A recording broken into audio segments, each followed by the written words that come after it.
بسم الله الرحمن الرحیم اعوذ باللہ من الشیطان الرجیم بسم اللہ الرحمن الرحیم اللہم صلی علی محمد و آل محمد۔ درود و سلام ہو محمد و آل محمد پر، اور مومنین آپ جہاں جہاں بھی آباد ہیں امام زمانہ علیہ الصلوۃ والسلام کے صدقے میں محفوظ اور سلامت رہیں۔ مومنین، شعبان المعظم کی آج 2 تاریخ ہے، بڑا باعزت باشرف مہینہ ہے۔ رسول اللہ صلی اللہ علیہ وآلہ وسلم فرماتے ہیں شہر شریف وہو شہری، یہ بہت ہی باشرف مہینہ ہے اور یہ میرا مہینہ ہے۔ بڑے ناز سے رسالت ماں فرماتے اور فرمایا کرتے وہو شہری، یہ میرا مہینہ ہے، رمضان شہر اللہ، رمضان اللہ کا مہینہ ہے۔ وحملۃ العرش تعظمہ، اور فرماتے کہ جو عرش کو اٹھانے والے فرشتے ہیں، حاملان عرش جن کا نام ہے، وہ بڑی تعظیم کرتے ہیں اس مہینے کی۔ وَتَعْرِفْ حَقَّهُ، اور وہ اس مہینے کا حق بھی جانتے ہیں۔ حاملان عرش اس مہینے کی کیوں تعظیم نہ کریں؟ حاملان عرش ہوں یا وہ فرشتے جن کو یہ سعادت حاصل تھی کہ وہ عرش کا طواف کرتے تھے، اور اس انفرادی عبادت میں ان کا ایک نام تھا اور شرف حاصل تھا۔ ان میں سے ایک فرشتہ فطرس تھا جس سے کوئی ترک اولا صادر ہوا تو اس کو سزا ملی۔ فَكَسَّرَ جَنَاحَهُ، اللہ نے اس کے پر کو توڑا۔ وَأَحْبَتَهُ إِلَى جَزِيرَةٍ مِّنَ الْجَزَائِرِ، اور ایک جزیرے کی طرف اس کو پھینک دیا۔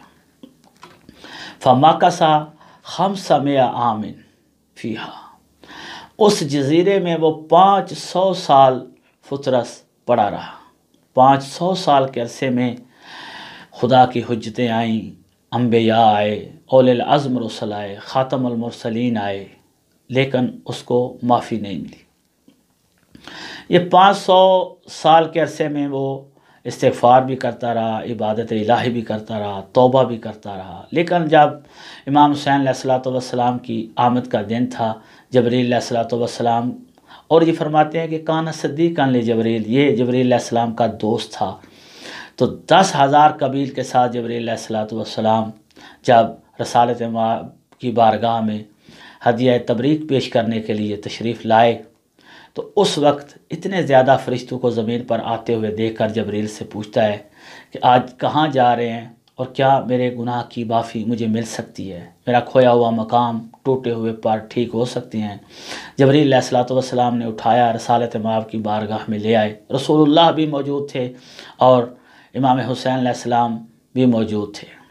رسول اللہ اگر اپنا ہاتھ بھی پھیر دیتے تو اس کے بالوں پر لوٹ آتے، اور حسین علیہ السلام کا اگر ننھا سا ہاتھ بھی پھیر دیتے تو بھی بالوں پر لوٹ آتے، لیکن جھولا امام حسین علیہ السلام اور گیوارہ امام حسین علیہ السلام سے مس کرنے کا کہا، تاکہ ایک وقت ہوگا جب میرا ہاتھ اور حسین علیہ السلام کا ہاتھ موجود نہیں ہوگا، اگر مومنین کو کوئی پریشانی ہو، کسی کوئی مصیبت ہو اور کسی الجھن میں جکڑے ہوئے ہوں تو امام حسین علیہ السلام کی زری اور قبر مبارک پر آ کر وہ شفا حاصل کر سکیں۔ جو ہی فنہض، فطرس کو مس کیا گیا، کھڑا ہو گیا اور بالوں پر لوٹ آئے، کھویا ہوا مقام اور سارے کے سارے جتنے بھی اس کے جسم کے اعضاء تھے صحیح و سلامت لوٹ آئے۔ کھڑا ہو گیا تو نبی اکرم صلی اللہ علیہ وآلہ وسلم نے فرمایا الزم ارض کربلا واخبرنی بکل مومن رأیتہ زائرا الی یوم القیامت۔ فطرس اب کربلا کی زمین کی طرف چلے جاؤ اور قیامت تک جو مومن بھی میرے بیٹے حسین علیہ السلام کی زیارت کے لیے آئے، ہر مومن کی مجھے خبر دینا۔ حاملان عرش میں سے اور اس عرش کا طواف کرنے والے فرشتے کی خوشی کی انتہا تھی، ایسے لگ رہا تھا جیسے فقط اور فقط معافی نہیں ملی بلکہ اس کی ڈیوٹی میں بھی پرمیشن ہو گیا ہے، پروموٹ ہو گئی ہے اور اس کا مقام اور عظمت بڑھ گئی ہے۔ اس لیے فرماتے ہیں وَحَمَلَةُ الْعَرْشِ تُعَظِّمُهُ، تو یہ عرش کے حاملان فرشتے اس لیے تعظیم کرتے ہیں کہ جانتے ہیں کہ ہماری عقوبت اور اگر غضب الہی کی بجلی ملکوت میں بھی ہم پر گر جائے اور اللہ کی ذات ناراض ہو جائے تو جو اس مہینے میں سردار آئے ہیں زمین پر معافی ان کے دروازے سے ملتی ہے، اس لیے وہ اس مہینے کی تعظیم بھی کرتے ہیں وَتَعْرِفْ حَقَّهُ، اور اس مہینے کا حق بھی جانتے ہیں۔ رسول اللہ فرماتے ہیں وَهُوَ شَهْرٌ زَادَ فِيهِ أَرْزَاقُ الْعِبَادِ، یہ وہ مہینہ ہے کہ تمام بندوں کا رزق اس میں اضافہ ہو جاتا ہے، کثیر ہو جاتا ہے۔ یہ نہیں کہا کہ مومنین کا رزق یا مسلمانوں کا رزق زیادہ ہو جاتا ہے، عباد کا رزق، جو عبد ہے، جو بندہ ہے اس کا رزق، کیونکہ اس مہینے میں وہ ذات تشریف لائی کہ جو فقط اور فقط مومنین اور مسلمانوں کے ساتھ مختص نہیں، امام حسین علیہ السلام کا حق ہر عبد پر واجب ہے۔ وَتُزَيَّنُ فِيهِ الْجِنَانِ، اس مہینے میں جنتوں کو سجایا جاتا ہے۔